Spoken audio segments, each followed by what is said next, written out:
Welcome to our cavity insulation walkthrough. The process begins with site setup. Next, we carry out internal checks. We inspect the gas fire, boiler and any internal cupboards with waste or service pipes that run through the external walls. This is to prevent insulation beads from entering the property. We also check ventilation is adequate throughout the house. A cavity barrier is then installed to prevent insulation from travelling into any adjoining properties.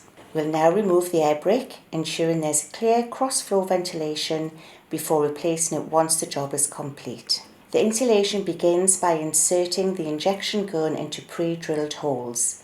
The team then injects the innovation bead insulation material into the cavity. We use a scope to check that the insulation is travelling correctly through the wall cavity.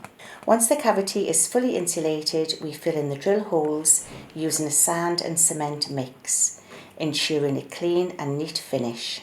Finally, we tidy the area, leaving the property just as we found it.